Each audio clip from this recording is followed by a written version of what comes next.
I remember the night like it was yesterday, even though I've tried to forget it. It was one of those impulsive, late-night decisions you make with friends, not realizing how close you're about to get to the edge of something you really can't explain away. It was me, Ryan, and my friend Abby, just hanging out at her place after she'd moved back from college. It had been years since we'd all been together like that, in the house we used to spend so many weekends at in high school. But we were bored, feeling nostalgic, and Abby had mentioned she found an old Ouija board in her basement. She said her parents must have picked it up at a garage sale, but I didn't recognize it, and it looked old, almost antique. The wood was real, dark and weathered, with letters carved into it like something you'd see in a creepy turn-of-the-century photograph. Of course, I tried to play it off. "I'm not messing with that thing," I said, laughing but also only half joking. I didn't believe in ghosts or spirits or any of that, but still, Ryan, being Ryan, just laughed. He didn't believe in anything paranormal and would have done anything for a bit of entertainment. He gave me a shove, teasing, "Come on, Liam, don't be scared." Before I knew it, we were gathered around Abby's coffee table, hands on the planchette. The lights were dimmed, Ryan's idea, trying to make it more authentic.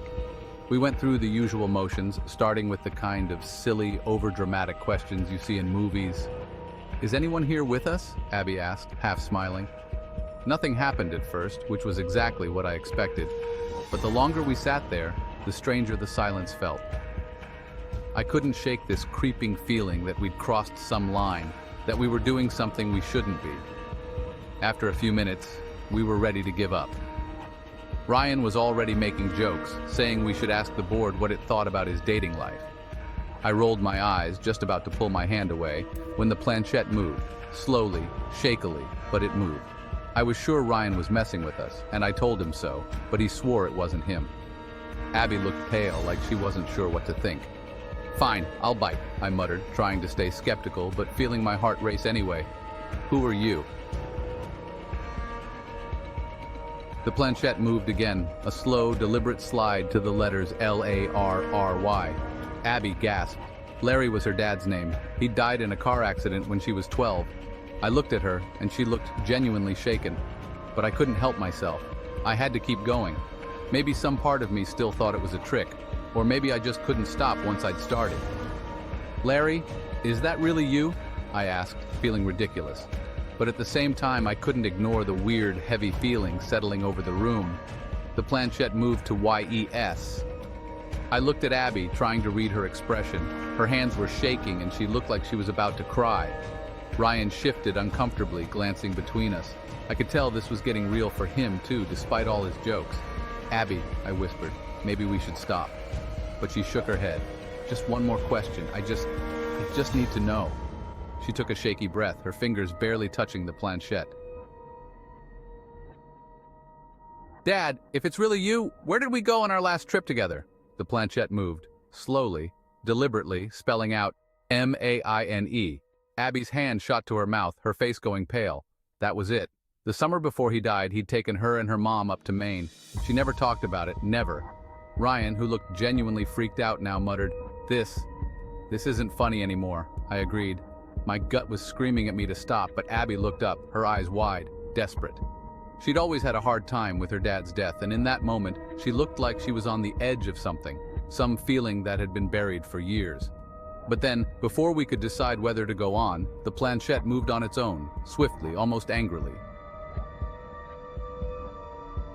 NOTDAD, we all froze. My heart was pounding so hard I thought it might burst. "Wait, what?" I whispered, barely able to process what I was seeing. Abby's hands flew off the board as if she'd been burned. Ryan looked around the room like he was expecting someone or something to be standing there with us. I didn't want to believe it, but I felt this suffocating heaviness, this sense that we weren't alone. I started to pull away from the board, my gut screaming to just walk out of that room, but Ryan grabbed my arm. He looked pale, panicked. "Don't move yet. We need to close this, right? Isn't that what you're supposed to do?" I'd heard about that before, that you're supposed to say goodbye. And even though it sounded absurd, I was willing to do anything to end whatever this was. "All right," I said, my voice barely steady. "Let's say goodbye." We moved the planchette to goodbye. I felt this strange sense of relief wash over me, like we'd finally shut a door that should never have been opened in the first place. But as I got up to leave, I noticed something that made my blood run cold: the board. It was back to spelling out Larry over and over, the letters almost burned into the wood.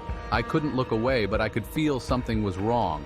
And then, clear as day, I heard a soft whisper, my name, echoing through the silence. It sounded wrong, like a recording of my voice, just slightly distorted, out of sync. I left that house that night and swore I'd never touch a Ouija board again. Abby and I barely talk about what happened, and Ryan, he pretends it was just a joke, a trick our minds played on us. But deep down, I know we all felt it. I still feel it sometimes when I'm alone at night, that sense that someone's there, just outside my line of sight. I've tried to tell myself it was nothing, but I know better. And sometimes, in the dead of night, I catch myself listening, hearing that whisper in the silence, the faintest echo of something that should have been left alone.